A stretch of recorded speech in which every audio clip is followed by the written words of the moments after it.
Hello, good morning, and welcome to Late Spring and Escape from Tarkov. Patch 0.14.6 is here, and the actual changes of this patch are awesome. They've also added a fourth way to buy the game, which is kind of controversial, and a lot of people are really upset about it.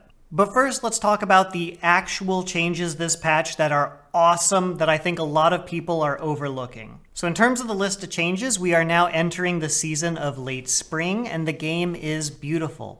The little patches of snow have melted, and the grass and the trees are a lot more green and a lot more vibrant. The next massive change to talk about is they reduced the base inertia strength. We have been asking for this ever since they added inertia to the game. I remember the wipe that they added inertia. Myself and several streamers who I watched had like mental breakdowns over inertia. It really felt like this game that we loved was being ruined. And I remember I was so unhappy with how the game felt to play that the wipe they added inertia, I did not get the Kappa container because I just stopped playing the game. And I remember watching like several streamers just absolutely break down on stream about how upsetting it is. So this is one of the biggest and best changes of this patch. I've played the game a bit, I have felt the differences. I would say this change has a big gameplay difference. I can feel the difference and my character feels a lot better to move around, a lot better to navigate.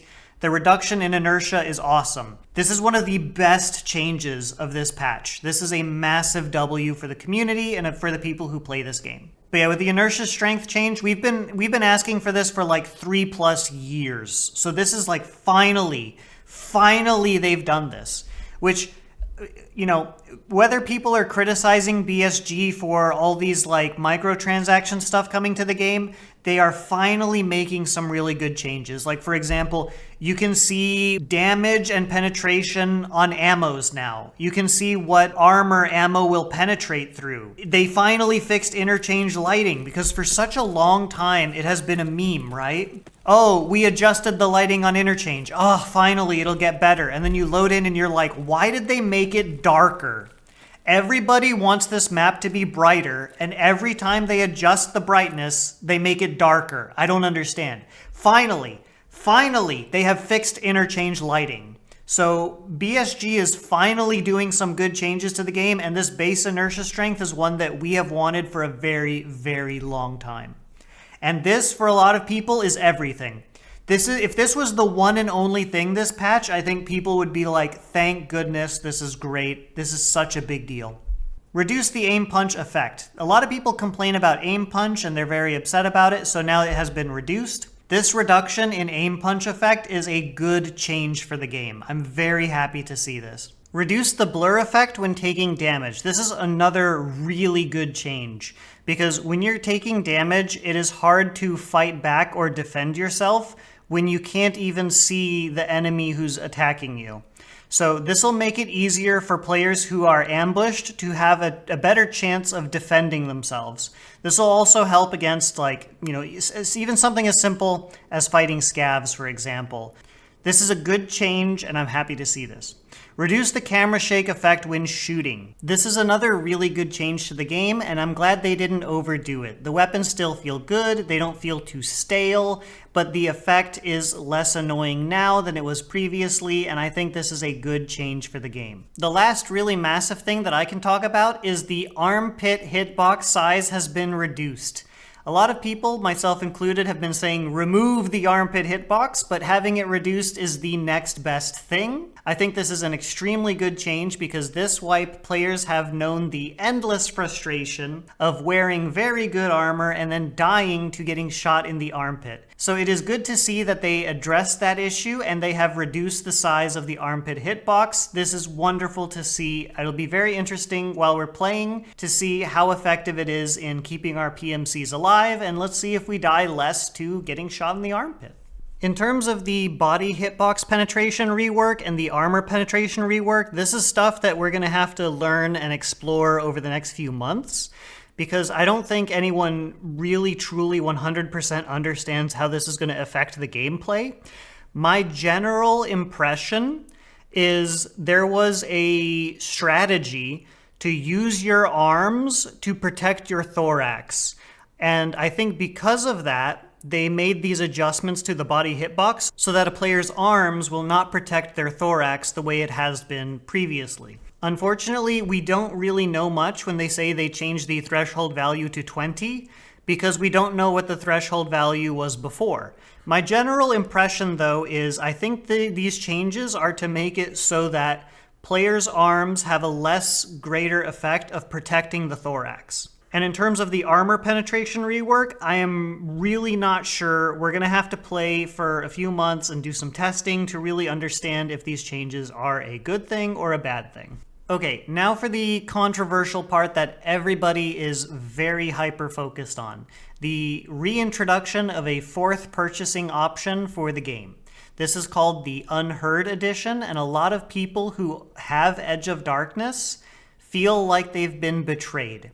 Because with Edge of Darkness, we were promised free access to future DLCs, and a PvE co-op mode seems like a DLC, which Edge of Darkness owners feel they should have it for free, which I think makes perfect sense.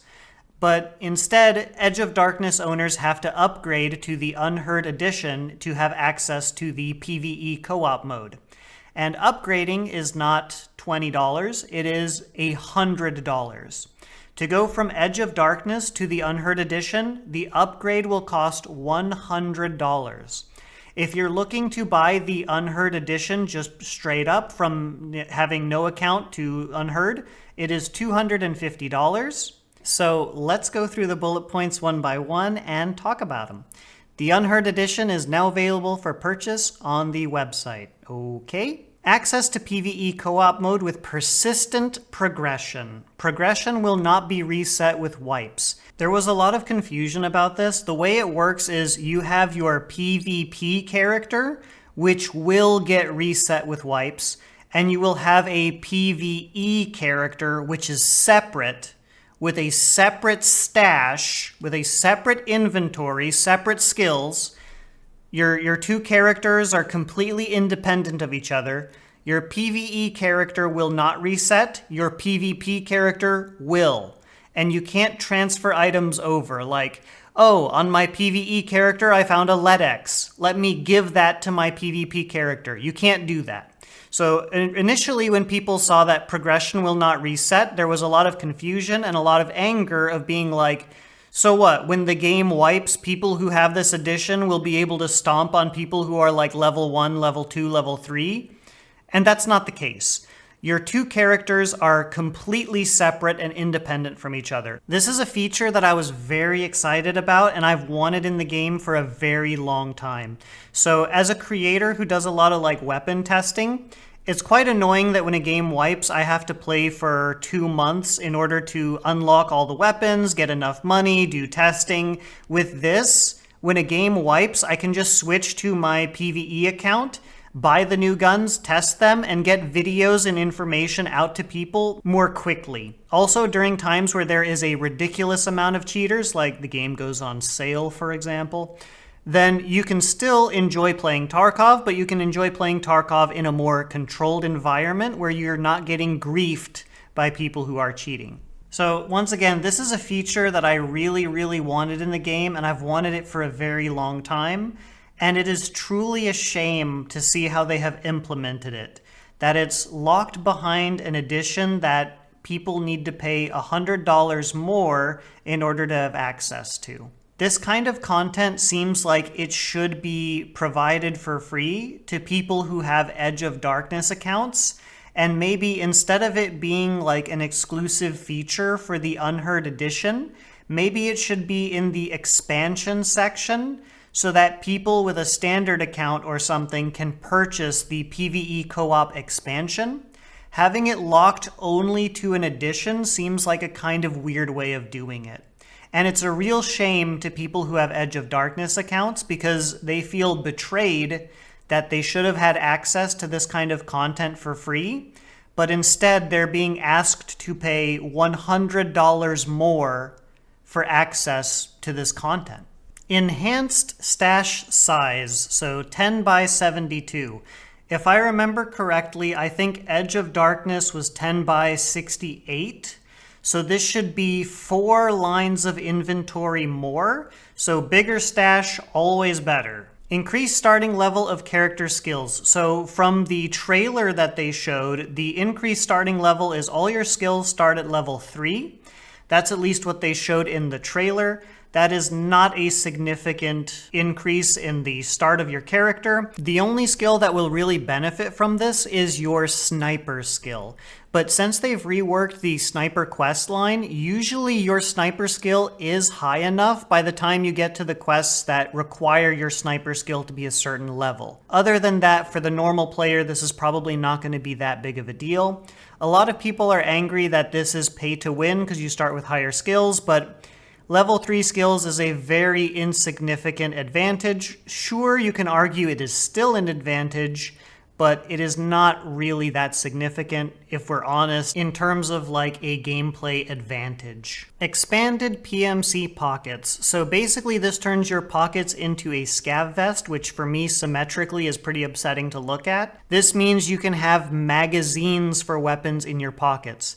I think for certain quests that force you to use a scav vest, this could be very beneficial. So for example, Punisher Part 4 requires that you eliminate 10 scavs with a shotgun. But once you do that, you can switch to any weapon you want to eliminate 10 PMCs while wearing a balaclava and a scav vest. If you are doing the PMC portion of this quest with a scav vest, you can have 3 magazines without dropping a mag. So that basically means you have a rig. This makes the punishment of using a scav vest reduced.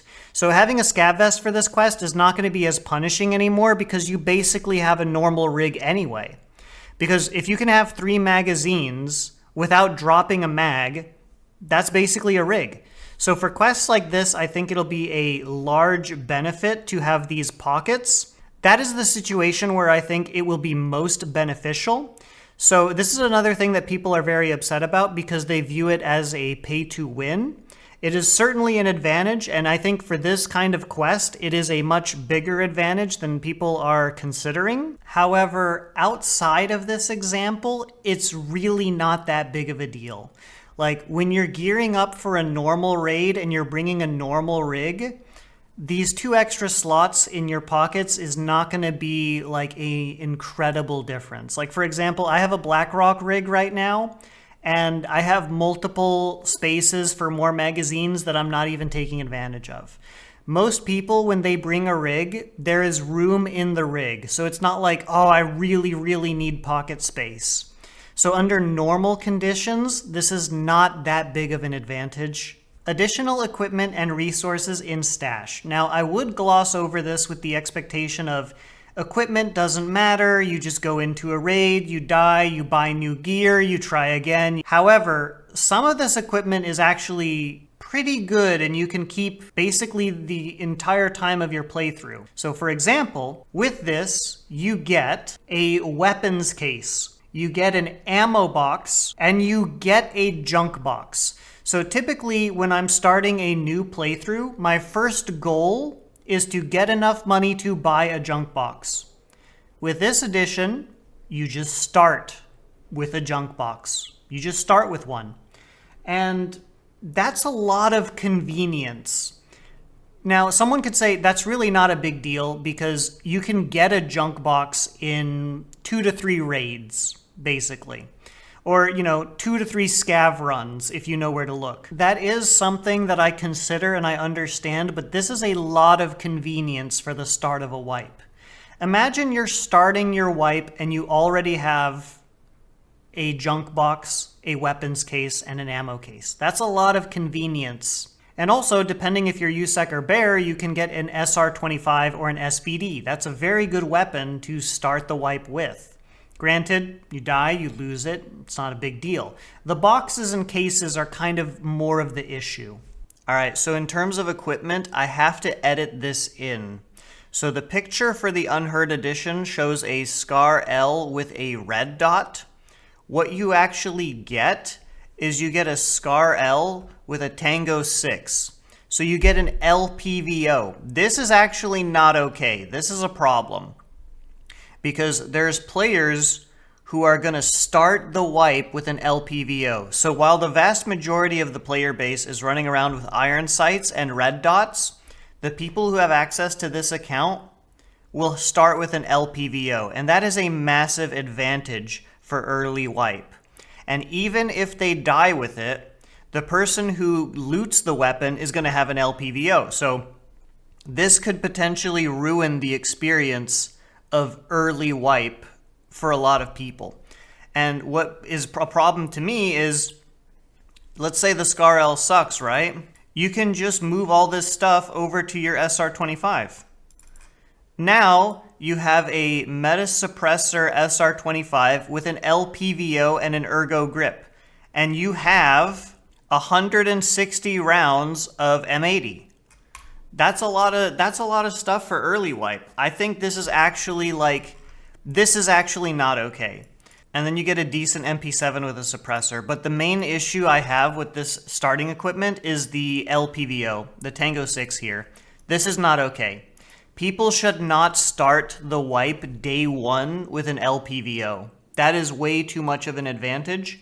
And even when they lose, then the person who loots the gun will have that advantage. And it could potentially ruin the fun feeling of early wipe where people are using red dots and iron sights, if you have like these people running around with LPVOs. So this is actually a massive pay-to-win advantage, and this is a big concern. Unique in-game ID. So this is a new little symbol, and your name is a bright light blue. I think it looks awesome. I really like the new symbol. I really like the new name color. I think the bright blue looks awesome. I like it way more than the Burger King crown and the gold name. So I like this.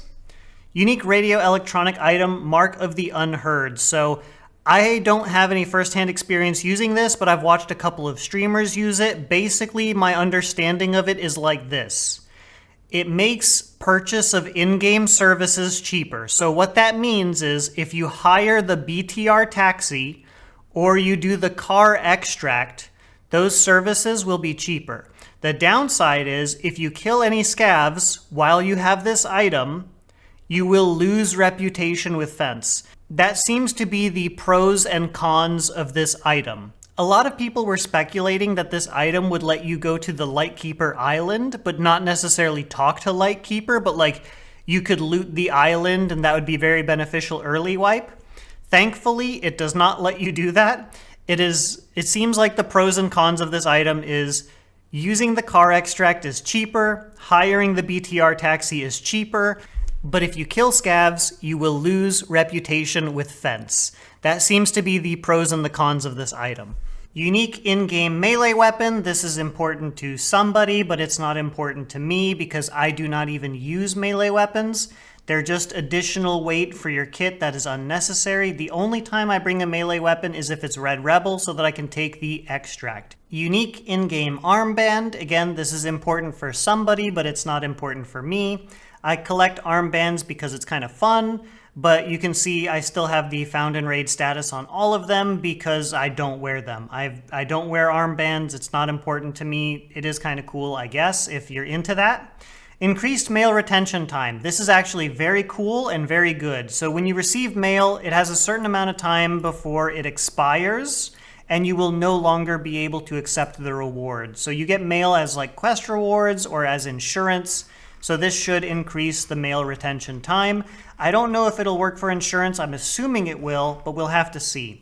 More slots on the flea market. I think that means maybe you'll start with one more slot. This should be a big deal at the beginning of the wipe. Increased fence standing. This is not that important. If you just do a bunch of scav runs, you'll increase your fence rep. I think right now my fence rep is about 12, and I've tanked it 2 times by accidentally killing a scav when I thought they were a PMC. So if I didn't do that, I would probably be around fence rep of around 18. So long story short, if you just take car extracts, you can get your fence rep done really, really quickly, and it's not that big of a deal. Additional main menu background. I think this is really cool. I like the new background. I like the cultist vibes. Free access to all subsequent DLCs. So basically, this is now your Edge of Darkness edition in terms of future content. So if you're interested in maps like towns or suburbs, which eventually should be coming to the game as DLC, when I originally bought the game, I was very excited for suburbs and town. I thought it would remind me of places that I've experienced in other games. I was really looking forward to those maps, but those maps will be coming as DLC. So if you buy this, then those future maps will be available for you without additional pay, or at least that's the idea. We'll see. We'll see about that when the time comes. And access to early testing servers. That's important to somebody, but it's not important to me. I don't care about that at all. So to wrap up the information about this patch, the actual changes to the game are awesome. This new 4th edition is kind of weird. From the perspective of being an owner of an Edge of Darkness account, it feels like a betrayal, and it feels upsetting.